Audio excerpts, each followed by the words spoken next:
ce matin, on va continuer à Thessaloniciens 5.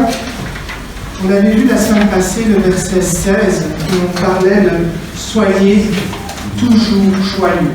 On avait vu ensemble que c'était un commandement, que c'était quelque chose d'impératif. Vous devez être joyeux. C'était clairement ce qui nous annonçait. Et on a vu aussi que ce n'était pas une joie transitoire, c'était une joie perpétuelle, une joie qui était dans la durée.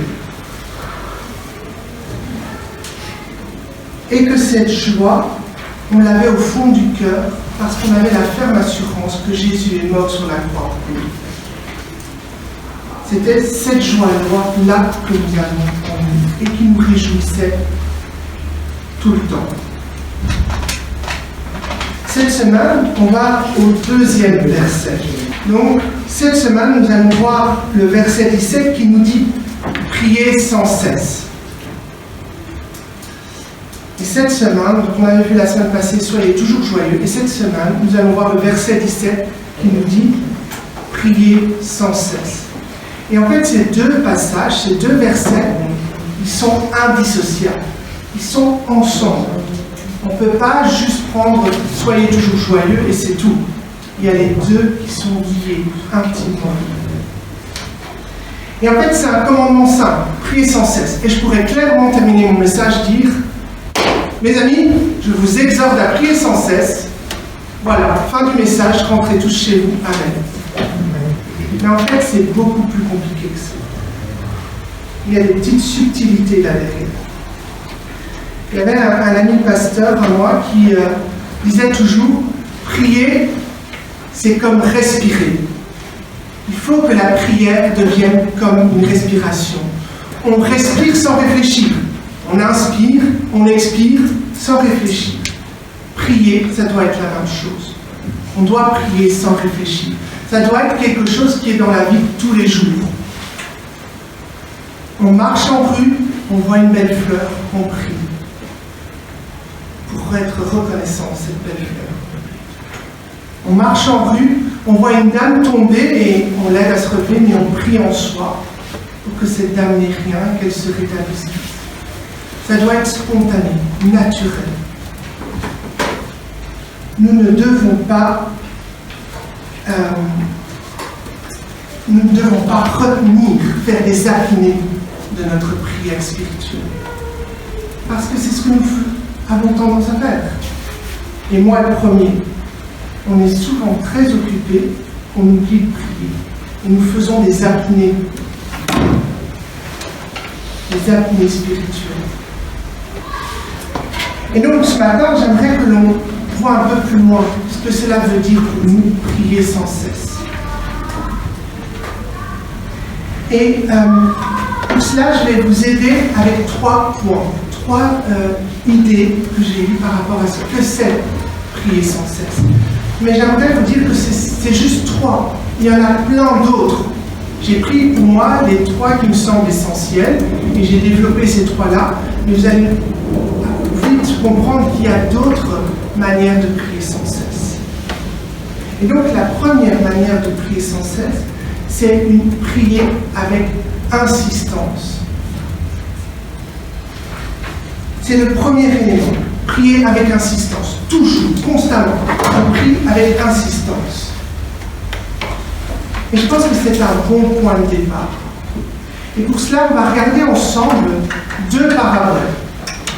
Et vous allez voir quelque chose d'étonnant. Ces 2 paraboles se trouvent dans Luc. L'un, c'est dans Luc 11. Et le deuxième, c'est dans Luc 18.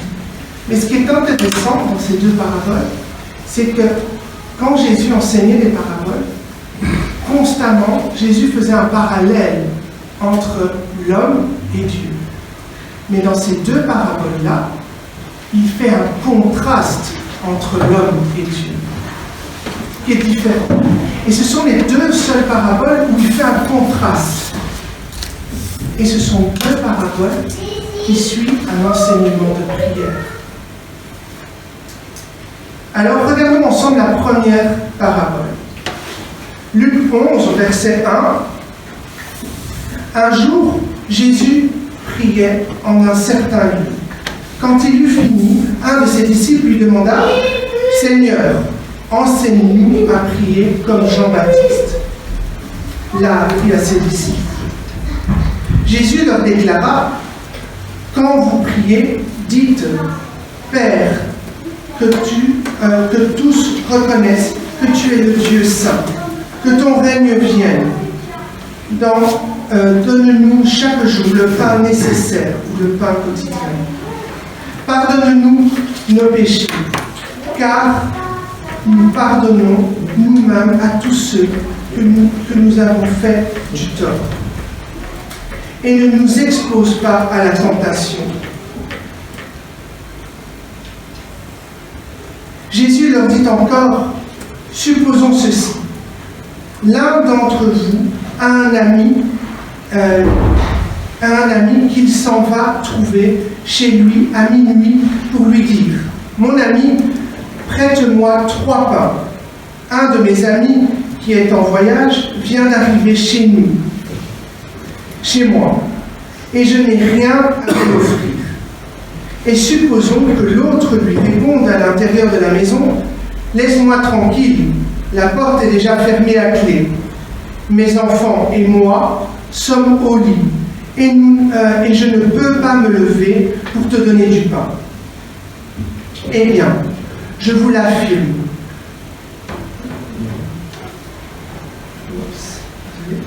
Eh bien, je vous l'affirme, même s'il ne se lève pas par amitié pour lui donner, il se lèvera pourtant pour lui et lui donnera tout ce dont il a besoin, parce que son ami insistera sans gêne.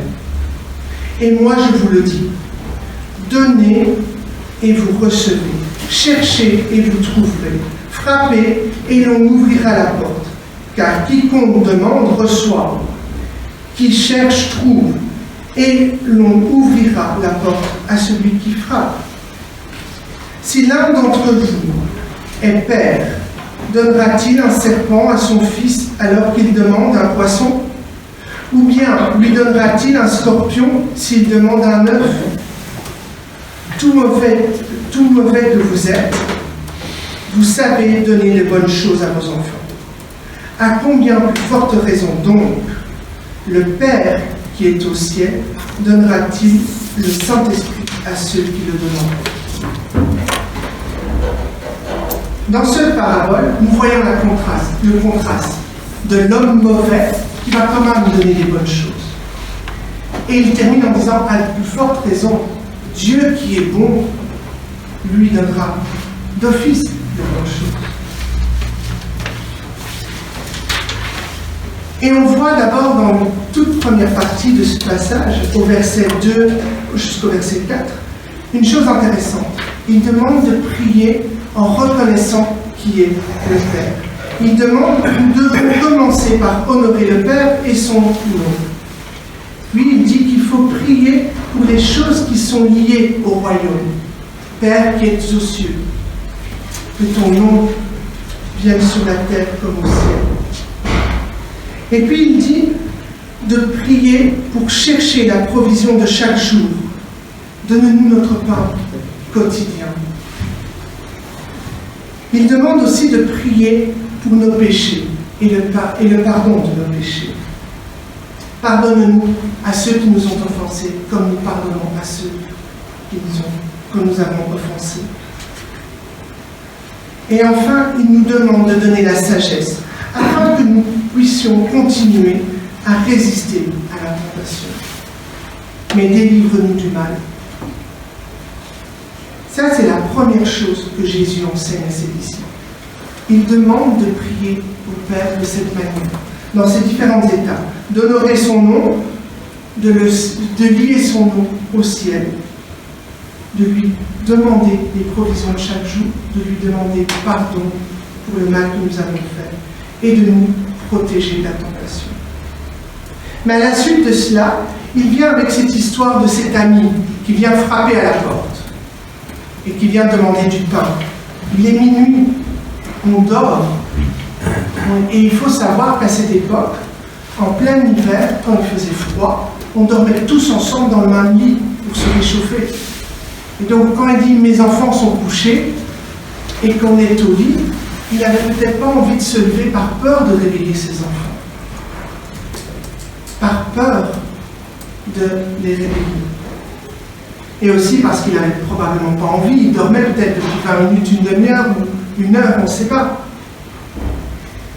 Mais au verset 8, il nous dit « moi je vous l'affirme ». Même s'il se lève, non pas par amitié, mais pour lui, il se lève pour donner ce besoin et pour qu'il soit tranquille. Jésus enseigne là qu'en fait l'homme va le faire par intérêt. Il va donner le pain à l'autre par intérêt.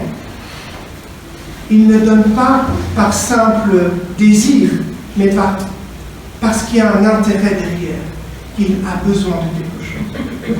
Et Jésus continue en concluant que le Père, lui, le donnera sans problème. Insister, taper à la porte, frapper à la porte, le Père conclut en disant « Demandez, vous recevez, cherchez et vous trouverez, frappez et on vous ouvrira. » Et ça, c'est l'assurance pour nous chrétiens. Dans nos prières, demandons, frappons à la porte du Seigneur avec insistance, et le Seigneur répondra. Au verset 11, il nous dit clairement comment est l'être humain. Il nous dit que l'être humain, il est méchant. Mais dans sa méchanceté, parce que nous avons connu le péché au travers d'Adam et Ève, et dans cette méchanceté, nous avons quand même ce désir de faire du bien à nos êtres proches. Vous savez, l'être humain est quelqu'un qui a besoin de la relation. Il ne peut pas vivre sans relation. Il y a eu des expériences en Pologne, malheureusement pendant la Seconde Guerre mondiale, où on mettait les enfants dans des lits cages, mais vraiment dans des lits cages, sans couverture, sans rien. On les déposait là. Et on leur apportait juste un biberon sans les prendre dans les bras. Imaginez que le lit cage est là, et on venait juste mettre le biberon comme ça, on ne les touchait pas, juste mettre le biberon dans la bouche. Et bien malgré qu'ils étaient nourris, malgré qu'on les changeait, les enfants mouraient au bout de 2 ou 3 mois, parce qu'ils n'avaient pas ce contact physique. Ils n'avaient pas cette relation qu'il y avait entre l'un et l'autre. L'homme a besoin de cette relation. Et au début de la création, nous sommes presque parfaits. Et nous avons Dieu qui est parfait. Et cette relation qui a été créée entre Adam et Ève et Dieu, elle est quasiment parfaite. Quasiment parce qu'il va y avoir un grain de sable dans cette relation. Il y a le serpent qui va venir tenter la femme et l'homme. Et qui va faire entrer le péché dans notre vie. Et à partir de ce moment-là, nous devenons imparfaits. Là, l'homme devient imparfait à partir du moment où le péché est entré en nous. Et cette relation entre le Dieu parfait et l'homme presque parfait change. C'est une relation entre Dieu parfait et puis l'homme imparfait se tourne vers d'autres personnes imparfaites. Elle se tourne parce qu'elle a besoin de relations et va vers les gens qui sont imparfaits comme eux et crée ces relations. Alors qu'est-ce qui se passe? Qu'est-ce qui se passe? Une relation, un homme imparfait avec un autre homme imparfait, ben, la relation ne peut pas être parfaite. Elle est imparfaite. Et c'est là que le Seigneur nous enseigne que, par l'arrivée de Jésus, nous pouvons rétablir cette relation parfaite avec l'être parfait, l'homme parfait, qui est Jésus-Christ et Dieu. On voit un peu plus loin dans Luc 18 une deuxième parabole qui nous enseigne la même chose. Nous sommes dans le même contexte. Jésus a prié et des gens lui demandent « Seigneur, comment prier ?» Et Jésus va dire quelque chose d'intéressant. Il va dire qu'il y avait dans un village, dans une ville, un juge qui ne craignait point Dieu et qui n'avait d'égard pour homme. Il avait aussi dans cette ville une veuve. Nous avons un juge, quelqu'un qui est dans la haute société, qui n'avait pas peur de Dieu, mais qui méprisait les hommes, qui n'avait point d'égard pour les hommes. Et cette histoire continue. La femme, la veuve, vient frapper constamment à la porte du juge pour demander qu'on lui rende justice contre son adversaire. Et apparemment, quelqu'un lui faisait du tort à cette veuve, quelqu'un lui faisait du mal, mais elle demande justice auprès du juge, et le juge n'avait pas d'égard pour elle. C'est une veuve, c'est quelqu'un qui n'avait probablement pas beaucoup d'argent, probablement pas beaucoup de finances. Qu'est-ce que je vais aller travailler avec elle? Ça ne va rien me rapporter. Mais Jésus continue en disant, pendant longtemps, le juge refusa. Puis il se dit, bien sûr, je ne me soucie pas de Dieu et je n'ai d'égard pour personne. Mais comme cette veuve me fatigue, et dans certaines versions on dit me casse la tête, je vais faire connaître ses droits. Sinon, à force de venir, elle finira par m'exaspérer. Puis le Seigneur ajouta, écoutez ce que dit ce juge indigne. La femme insiste.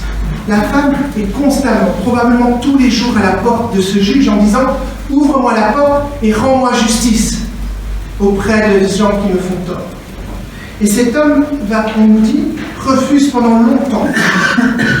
Probablement que pendant longtemps, il ouvre la porte et il dit « Femme, va-t'en, pars de chez moi, je n'ai pas besoin de toi. » Si on était au jour d'aujourd'hui, probablement que le juge dirait « Dégage, je ne veux pas de toi ici. »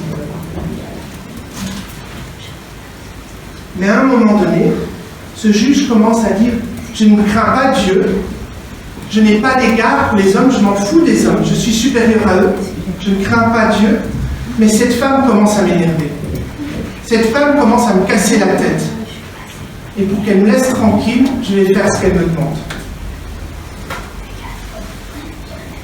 Et il le fait. Et l'homme, et le Seigneur termine en disant, écoutez ce que dit ce juge indigné. Jésus reconnaît que cet homme n'est pas digne d'être un enfant de Dieu. Mais il est en train de dire que même ce juge indigne va répondre à l'insistance de la femme. Parce qu'elle insiste, et pour avoir la paix, elle va répondre. Il va répondre. Et le verset 7 nous dit ceci. Et Dieu, lui, ne fera-t-il pas la justice aux siens quand il crie à lui jours et nuits? Tardera-t-il à les aider? La fin de cette parabole répond à ce que nous sommes en train de voir. Dieu va répondre. Si nous insistons, même sans insistance, Dieu répondra. Il répondra à nos prières. Parce que Dieu nous aime. Et Dieu sait qu'on fait partie de ses enfants. Prions avec insistance, parce que Dieu répondra. Dieu, nous avons cette assurance qu'il répondra.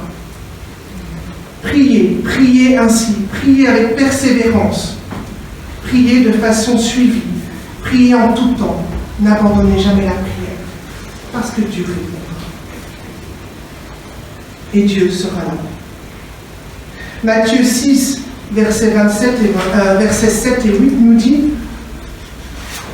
Jésus a dit, quand vous priez, ne répétez pas sans fin les mêmes choses comme les païens. Ils imaginent que Dieu les exaucera s'ils parlent beaucoup. Ne les imitez pas, car Dieu, votre Père, sait déjà de quoi vous avez besoin avant que vous lui demandiez. Ici, le Seigneur dit, oui, priez incessamment, sans cesse. Priez avec insistance. Mais ne priez pas comme ces païens. Ne faites pas les prières qui sont devenues un peu des rituels. Ne faites pas des prières où Seigneur Dieu, la gloire qui est, donne-nous à nos enfants ceci. Et puis on revient, Seigneur Dieu, à toi la gloire, donne-nous à nos enfants ceci. Non. Ne faites pas des rituels ou des choses qui sont devenues vides de sens pour vous. Faites des prières précises. Priez avec insistance, mais des prières qui sont précises. Seigneur, aujourd'hui, je veux prier pour mon fils parce qu'il a eu un comportement qui n'est pas correct. Et un comportement où il te rejette, Seigneur. Et ma prière aujourd'hui, Seigneur, c'est que mon fils te rencontre et ouvre son cœur auprès de toi. Ça, c'est une prière avec insistance et précise. Et c'est ça que le Seigneur nous demande. Le deuxième point, c'est prier avec intensité. Prier avec intensité. Nous voyons un autre élément ici. Nous voyons que la prière sans cesse, c'est regarder Dieu, c'est d'aller vers Dieu et avoir une vie qui est proche de Dieu, une vie où nous sommes en relation avec Dieu. Mais comme je l'ai dit plus haut, la prière doit être comme une respiration, doit être comme notre respiration. Elle est devenue naturelle, elle est devenue normale. Et si nous retenons notre respiration, qu'est-ce qui se passe? On est en apnée. Et à un moment donné, on doit respirer, forcer notre respiration. Nous avons une respiration, ce qu'on appelle dans le jargon médical, spontanée, intense et spontanée. Elle est naturelle. Nous ne devons pas réfléchir. À dire, maintenant je vais inspirer, maintenant je vais expirer. C'est ce que le Seigneur nous demande. Il nous demande que nous ayons une prière intensité. Avec intensité. J'arrive plus à le prononcer, désolé. Avec intense. Une prière intense. C'est-à-dire une prière qui est spontanée, qu'on peut, à longueur de temps, avoir dans notre tête. Quelque chose qu'on peut faire spontanément. C'est une prière où quand on a des moments creux, des moments où on n'est pas censé réfléchir au travail, ou des moments où on est assis dans le fauteuil après un bon repas à digérer, au lieu de penser à rien, ou au lieu de penser à des choses absurdes, nous soyons dans la prière. C'est intense, quelque chose qui nous porte dans la vie de tous les jours. Dans Luc, au chapitre 22, on voit que le Père, si tu le voulais, éloigne de moi cette coupe. Toutefois, que ta volonté soit faite. Ou bien, toutefois, que ma volonté ne se fasse pas, mais que la tienne soit faite. Et Luc écrit encore, entends mon agonie, entends mon agonie. Il priait plus intensément et avec sueur, qui devenaient des grumeaux de sang, qui tombaient sur terre. C'est intéressant de voir que quand Jésus était sur le ministère, quand Jésus faisait son ministère sur terre, il faisait des choses, des miracles, il enseignait, il guérissait des gens, et on voyait clairement que ce n'était pas, c'était comme naturel pour lui. Il disait à l'autre que tes péchés soient pardonnés. Et la personne était pardonnée et guérie. Il imposait la main sur le mort et il disait, lève-toi. Tu es guéri, tu es vivant. Sur l'aveugle, il mettait ses mains sur ses yeux et il disait, maintenant tu vois. Mais quand il priait avec intensité. Il priait avec tellement de force et tellement d'intensité qu'il disait, Père, éloigne cette coupe de moi. Il était tellement dans cette prière qu'il transpirait, qu'il suait avec une intensité. C'est les seuls moments où on parle de Jésus, où il est dans cette, je cherche le mot maintenant, dans cette intensité, dans cette force, où il était tellement engagé dans cette prière qu'il transpirait. Et il transpirait tellement fort qu'il y avait des grumeaux de sang qui apparaissaient. Et vous savez que ces grumeaux de sang, parce qu'il y a des gens qui disent oui, les grumeaux de sang, ils transpiraient des grumeaux de sang, c'est pas possible, et ainsi de suite. C'est vérifié médicalement. On a une vingtaine de cas médicaux où on a vu cela en vrai. Et ce sont des gens qui ont eu ou bien un stress intense, ou bien qui étaient vraiment dans un effort intense.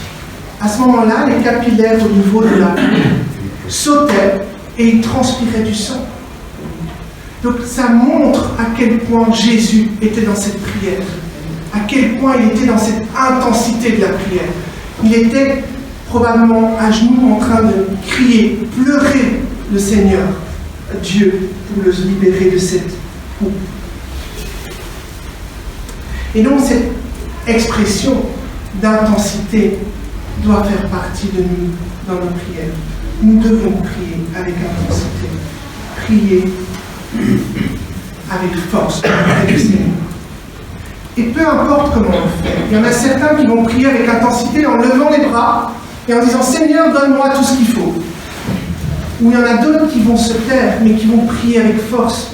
Et ils vont mettre leurs mains jointes, les yeux fermés, et vous allez les voir pleurer, parce qu'ils sont dans cette intensité de la prière. C'est ça que le Seigneur nous demande. Le troisième point, c'est de prier avec constance. Prier constamment, tout le temps. N'ayez pas de relâche dans la prière. Mais ce que je veux aussi vous enseigner dans ce point de prier avec constance, c'est aussi cette unité dans la prière. Dans le livre des Actes, en Acte 1, on voit clairement que tous ensemble, ils se réunissaient régulièrement pour prier. Régulièrement. Constamment. C'est comme nous ici à l'église. Nous nous réunissons le mercredi et le samedi pour prier ensemble. Et même le dimanche matin. Nous devons être constants dans la prière. Réguliers. Prier tout le temps. Et cela nous enseigne quoi? Cela nous enseigne que nous devons prendre du temps les uns pour les autres et prier les uns pour les autres. Et c'est pour ça qu'on fait les listes de prières régulièrement. On en fait un tous les mois pour que nous puissions constamment prier pour les autres. Être réguliers dans la prière les uns pour les autres.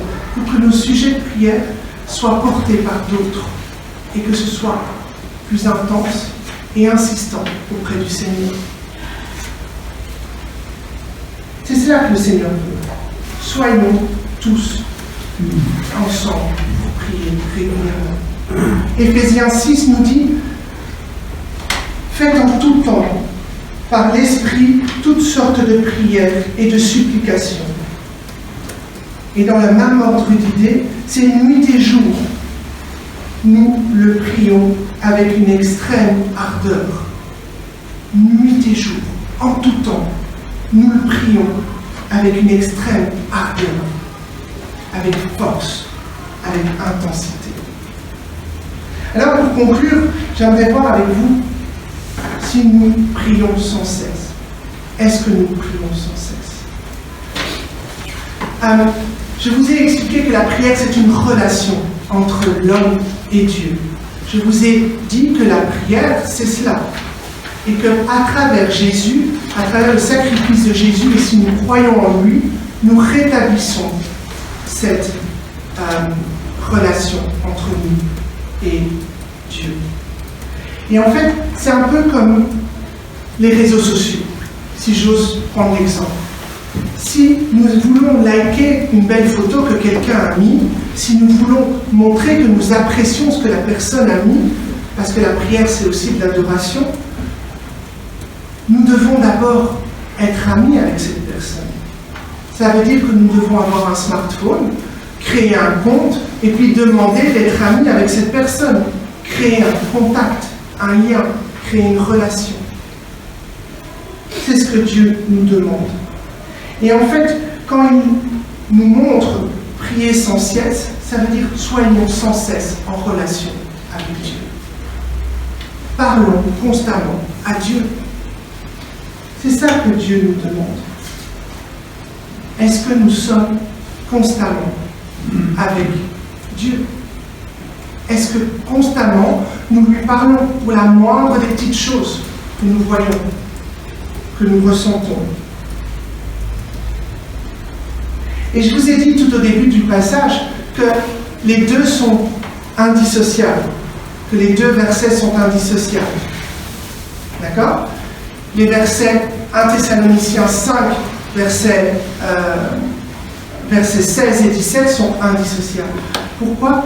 Parce que notre cœur se réjouit du sacrifice que Jésus a fait. Et nous sommes dans une joie constante parce que nous avons pris conscience que Jésus a pu nous délivrer de nos péchés par la croix. Et ainsi rétablir cette relation que nous devons avoir avec le Seigneur, cette relation sans cesse avec le Seigneur. Et donc ces deux passages sont indissociables.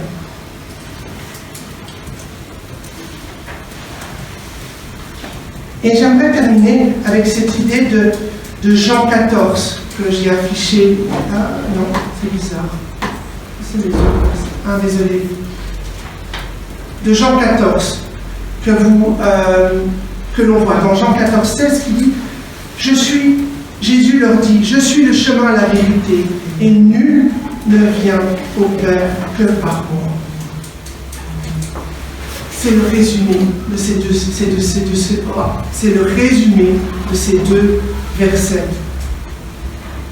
Jésus nous libère, il est le chemin, et nous avons cette joie de connaître Jésus. Et personne ne peut rétablir cette relation que par lui.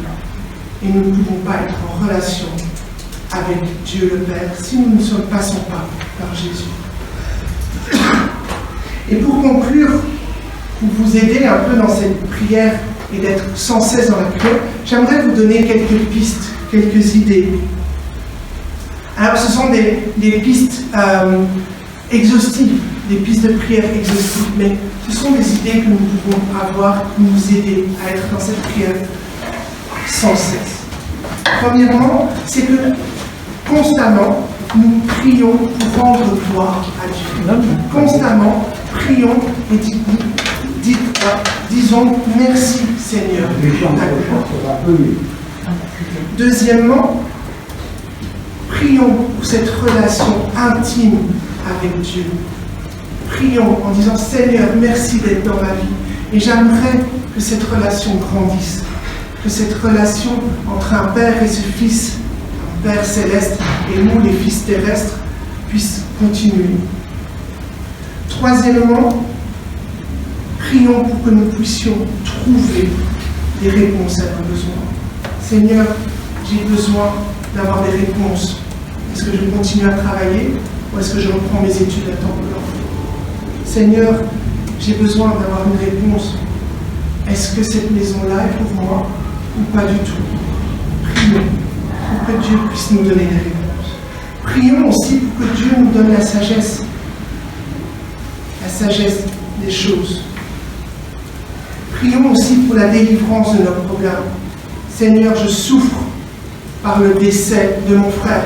Délivre-moi de cela. Seigneur, je souffre par cette pandémie. J'en ai marre d'être à l'intérieur des maisons. Délivre-moi de cela. Prions aussi pour que le Seigneur nous soulage de nos peurs et de nos inquiétudes.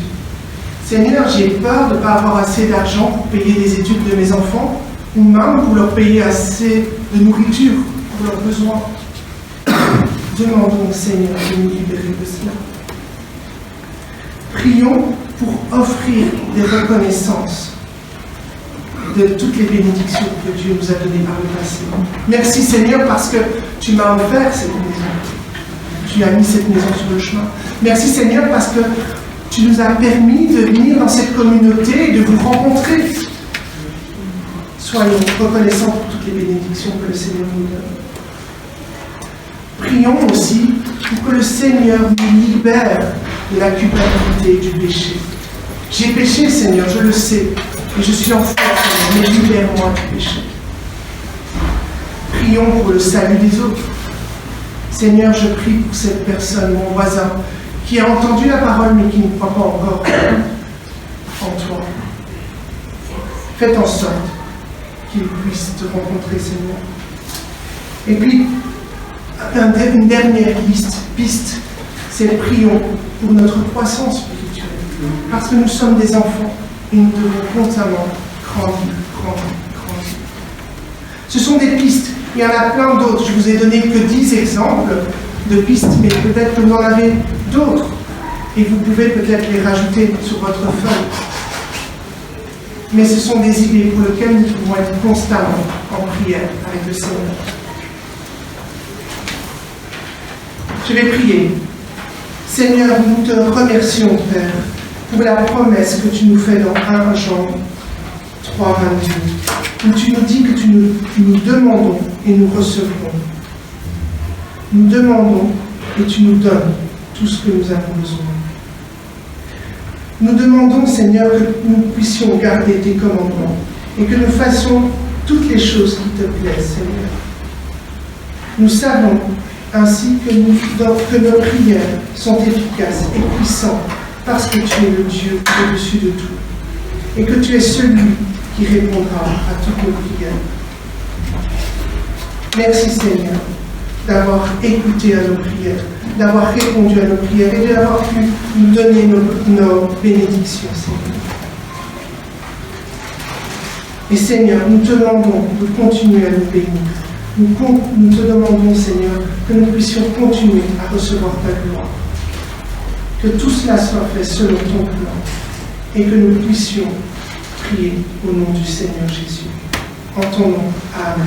Amen.